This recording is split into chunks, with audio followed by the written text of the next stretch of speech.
ಸ್ವಲ್ಪ ವರ್ಷಗಳ ಕಳೆದು ಹೋದು ಅಂದ್ರೆ ನಮಗೆ ಯಾರಿಗೂ ಕೂಡ ಚಪ್ಪಾಳಿ ಹೊಡೆಯೋದೋ ಗೊತ್ತಿರಂಗಿಲ್ಲ.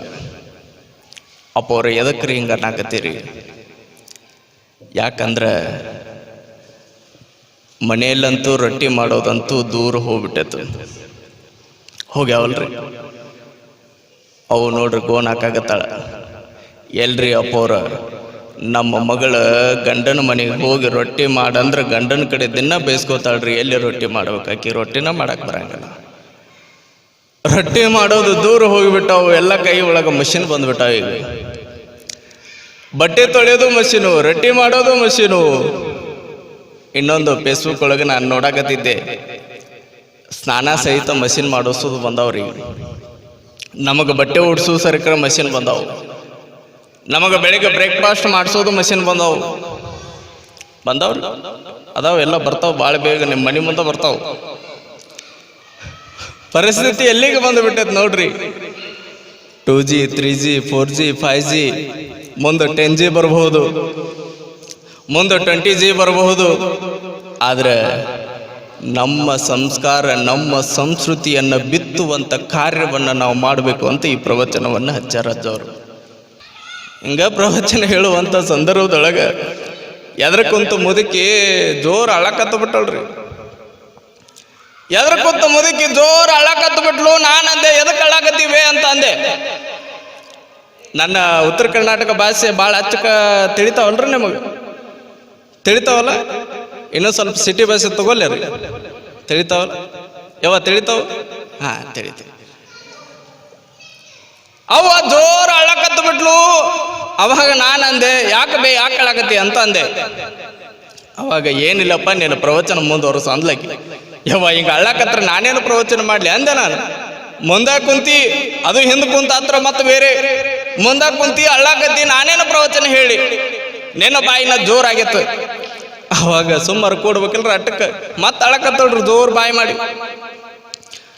ಅವಾಗ ಕಮಿಟಿಯವ್ರನ್ನ ಕರೆದೆ ನಾನು.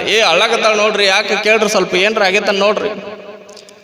ಅವ್ರು ಬಂದು ಕೇಳಿದ್ರು. ಏನಿಲ್ಲ ನೀವು ಸುಮ್ಮಿರಿ ಅನ್ನಕ್ಕೆ ಮತ್ತೆ ಜೋರು ಅಳಕಿರಿ.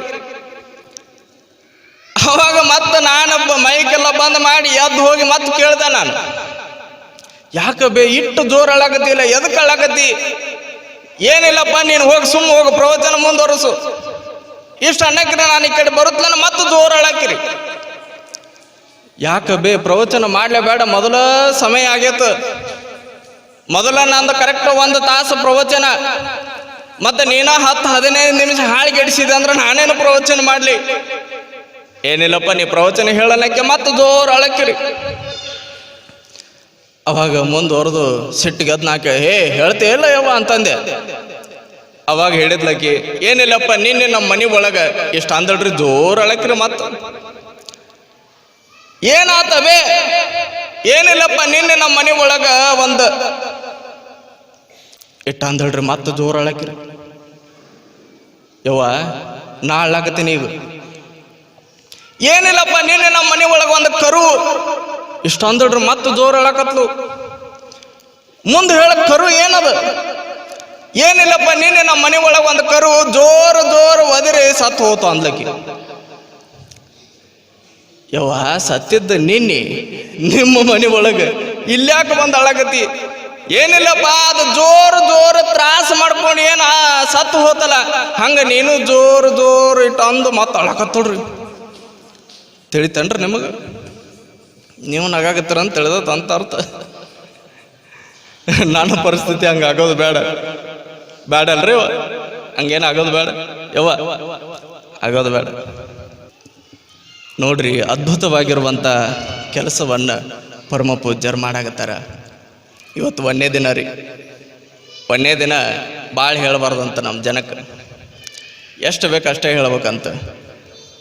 ನನಗೆ ಬಹಳ ಖುಷಿಯಾಗಿದ್ದು ಏನು ಅಂದ್ರೆ, ನೀವು ಬಹಳ ಚಲೋ ಸಂಖ್ಯೆ ಒಳಗೆ ಬಂದಿದ್ದು. ಇನ್ನೊಂದು ನನಗೆ ಬಹಳ ಖುಷಿಯಾಗಿದ್ದು ಏನು ಅಂದ್ರೆ, ಈ ಮಠಕ್ಕೆ ನಾನು ಫಸ್ಟ್ ಟೈಮ್ ಇದು ಮೊದಲ ಬಾರಿಗೆ ಬಂದಿದ್ದು. ಅಜ್ಜೋರು ನೋಡ್ರಿ, ಈ ಪ್ರವಚನವನ್ನು ಪ್ರಾರಂಭ ಮಾಡಬೇಕು, ಈ ಪ್ರವಚನವನ್ನು ಹಚ್ಚಬೇಕು, ಈ ವರ್ಷ ಕಾರ್ಯಕ್ರಮ ಮಾಡ್ಬೇಕಂದ್ರೆ ನಾನು ಲೈವ್ ಒಳಗೆ ಭಾಳ ನೋಡಿ ನಿಮ್ಮ ಕಾರ್ಯಕ್ರಮ. ಏನು ಜನಸಂಖ್ಯೆ ರೀ, ಏನು ಜನಸಾಗರ.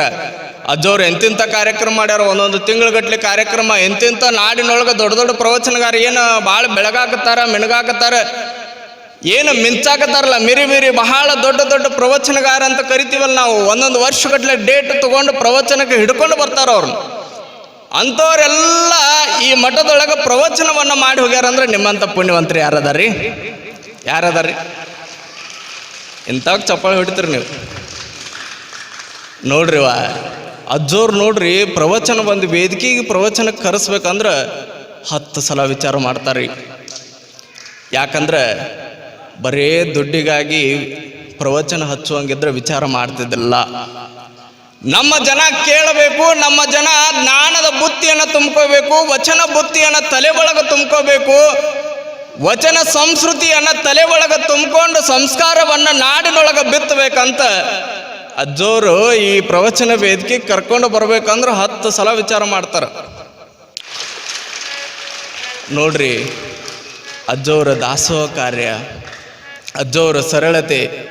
ಮತ್ತೊಂದು ನನಗೆ ಈ ಅಜ್ಜೋರು ಸೇವಾ ಮಾಡೋದು 11 ದಿನ ಐತಲ್ರಿ. ನಾನೇನಿಲ್ಲಿ ಭಾಳ ದೊಡ್ಡ ಸ್ವಾಮಿ ಅಲ್ಲ, ಏನೂ ಅಲ್ಲ. ಫಕೀರೇಶ್ವರ ಮಠ, ಈ ಮಠದ ಸೇವಾ ಮಾಡಿ, ಅಜ್ಜಾರು ಸೇವಾ ಮಾಡಿ 11 ದಿನ ನಿಮ್ಮ ತಲೆ ಒಳಗೆ ಯಪ್ಪ ಭಾಳ ಚಲೋ ಕೇಳಿದ್ವಿ ಅಂದ್ರೆ ಅದ ನನಗೆ ಭಾಳ ದೊಡ್ಡ ತೃಪ್ತಿ ರೀ.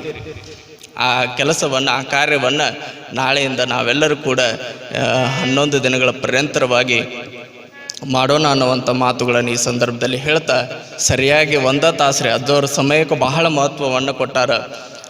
ಸರಿಯಾಗಿ 1 ತಾಸು ಈ ಧಾರಾವಾಹಿಗಳು ಇರ್ತಾವೆ ನೋಡ್ರಿ, ಅರ್ಧ ತಾಸು ಮೇಲೆ ಕೊನೆಗೆ ಒಂದು ಸೀನ್ ಮಸ್ತ್ ಹಾಕಿರ್ತಾರೆ. ಹಿಂಗೆ ಆ ಕಡೆ ಸೀನ ಈ ಕಡೆ ಸೀನ ಕಟ್ ಬಂದ್ಬಿಡ್ತಾವೆ. ನಾಳೆ ಮತ್ತೆ ನಮ್ಮ ತಲೆ ಒಳಗೆ ಹುಳಾನೇ ಬಿಟ್ಬಿಟ್ಟಿರ್ತಾರೆ ಅವ್ರು. ಏನಾಗುತ್ತೆ ಅಂತ ಮತ್ತೆ ರಿಪೀಟ್ ಮತ್ತೆ ಮಧ್ಯಾಹ್ನ ಬರಾಗತ್ತಾರ. ಈಗ ಧಾರಾವಾಹಿ ಅದು ಮತ್ತೆ ಬೇರೆ ರೀ ಅದು.